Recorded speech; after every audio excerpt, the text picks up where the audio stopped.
Assalamualaikum warahmatullahi wabarakatuh. Perkenalkan, nama saya Hafiz Murzaki, NIM 511201182. Di sini saya akan menjelaskan produk apa yang kami amati. Di sini kami mengamati salah satu produk, yaitu Starbucks.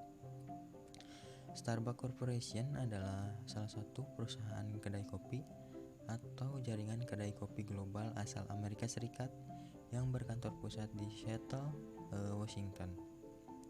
Starbucks merupakan perusahaan kedai kopi terbesar di dunia dengan 20.336 kedai di 61 negara. Starbucks juga menjual berbagai macam produk seperti kopi, makanan, dan juga barang-barang yang seperti gelas dan tumbler. Perusahaan ini juga memasarkan berbagai macam buku, musik, dan film. Sejak didirikan pada tahun 1971 sebagai pemegang dan pengecer biji kopi setempat, Starbucks meluas dengan sangat cepat. Bahkan sampai saat ini pun Starbucks masih sangat berjaya, masih sangat banyak digemari oleh kalangan masyarakat, khususnya remaja-remaja dan kaum milenial. Assalamualaikum warahmatullahi wabarakatuh.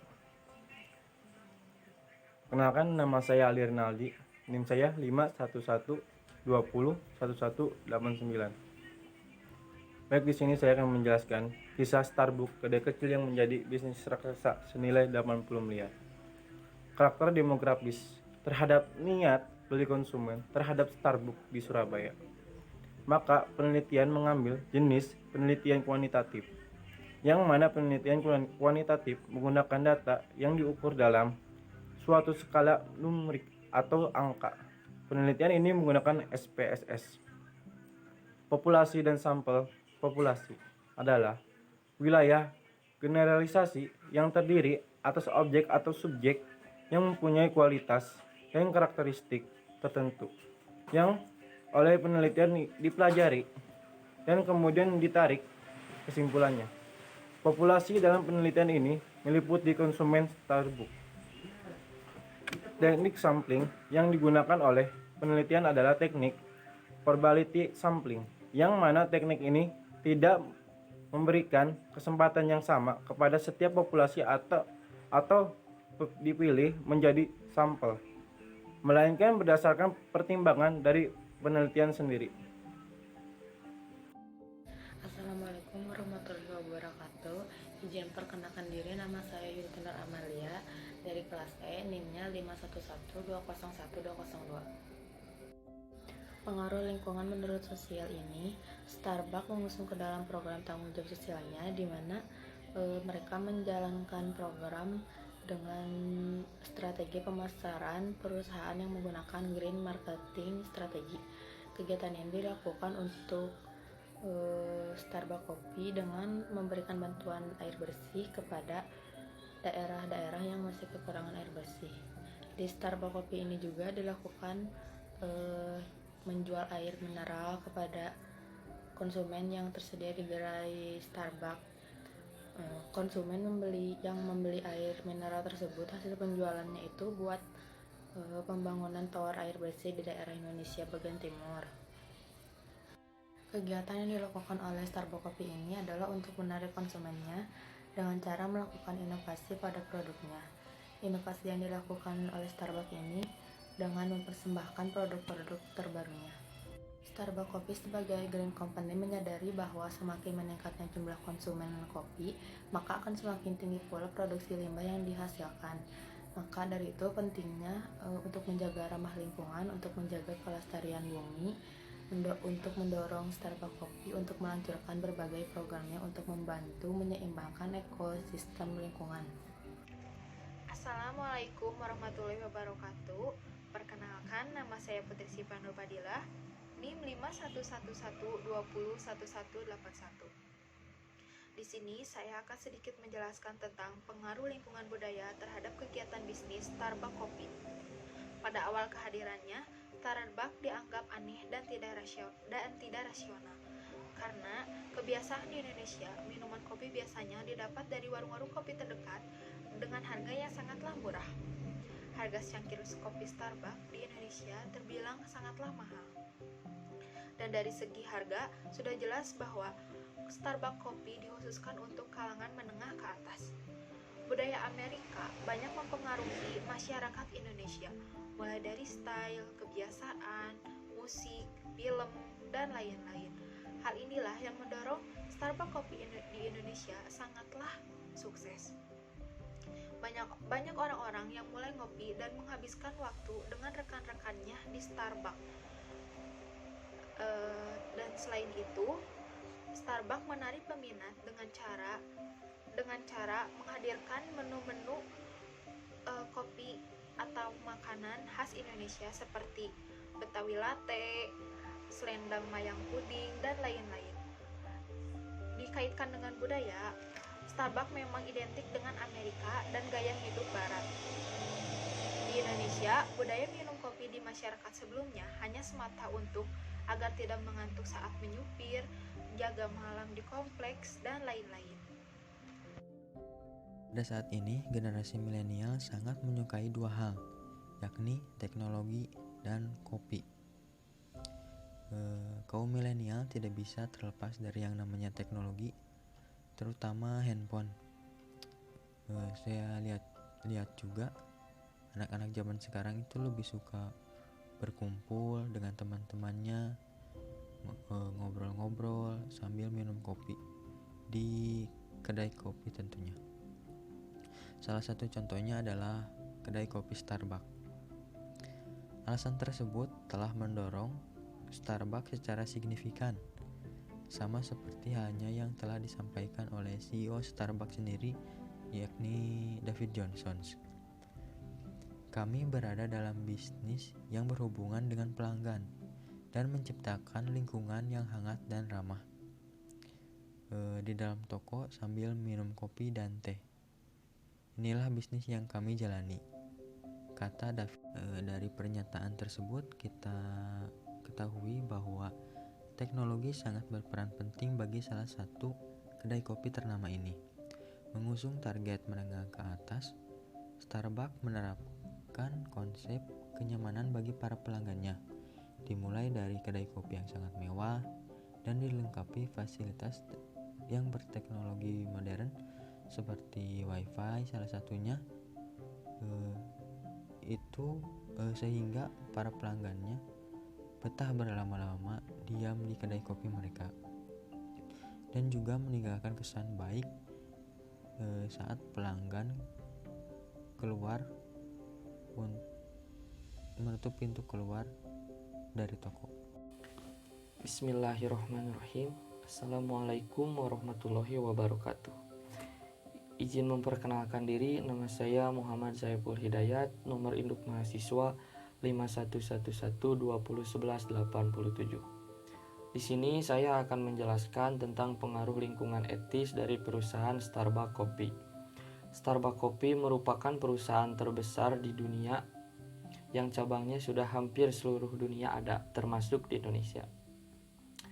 Nah, perusahaan Starbucks Kopi itu membuat program CSR atau Corporate Social Responsibility, di mana CSR itu adalah bentuk tanggung jawab dari perusahaan terhadap masyarakat di mana perusahaan itu berdiri. Tujuan dari CSR diciptakan tersebut yaitu untuk menciptakan bisnis yang baik dan bermanfaat bagi masyarakat sekitar.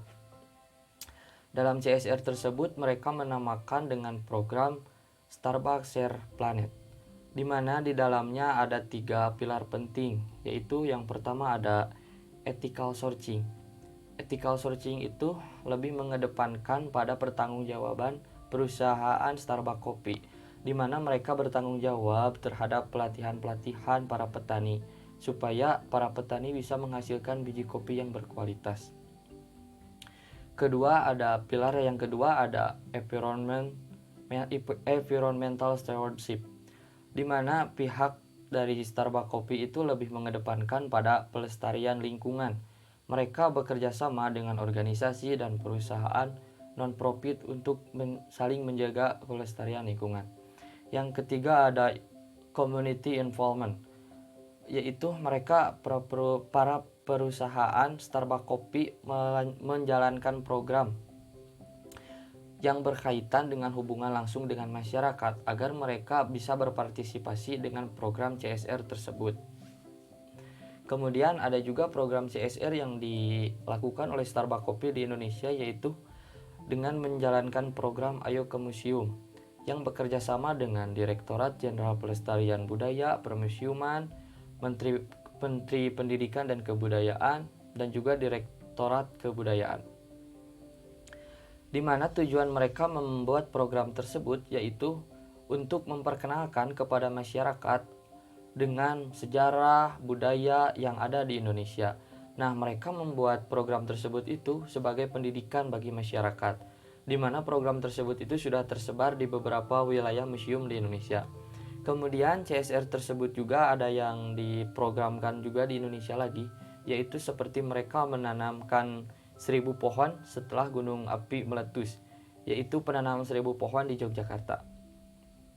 Kemudian ada lagi program CSR yang dilakukan Starbucks Kopi Indonesia, yaitu mereka melakukan hal yang mengurangi dampak dari limbah seperti penggunaan tisu, biji-biji kopi, dan hasil limbah lainnya. Mereka mengurangi limbah tersebut agar tidak berbahaya bagi masyarakat. Kemudian mereka juga membuat program yaitu membuat aqua tower di Sungai Kanan. Mereka membuat tower aqua itu untuk kebutuhan masyarakat tersebut. Andai menjadi seorang manajer, strategi apa yang akan diambil demi memenangkan persaingan? Strategi yang saya ambil adalah berpikir dan melakukan strategi khusus agar demografi atau penduduk di Indonesia bisa menggunakan produk yang saya jual. Untuk poin sosialnya, jika saya menjadi manajer di perusahaan Starbucks, saya akan lebih mengevaluasi dan menambah kebijakan yang belum dibuat, terutama di Indonesia.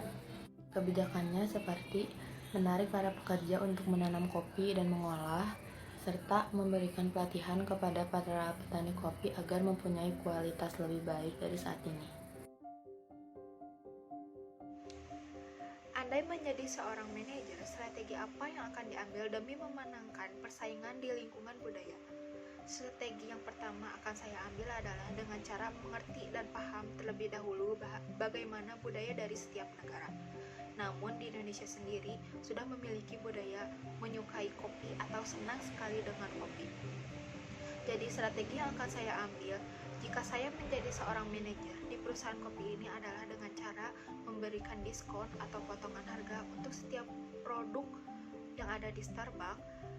Yang kedua adalah kemasan dibuat semenarik mungkin atau dibuat dengan ciri khas Indonesia, seperti kemasan dibuat dengan ada unsur batiknya atau menghadirkan menu-menu dengan khas Indonesia dengan tidak menghilangkan ciri khas dari Starbucks itu sendiri. Terima kasih.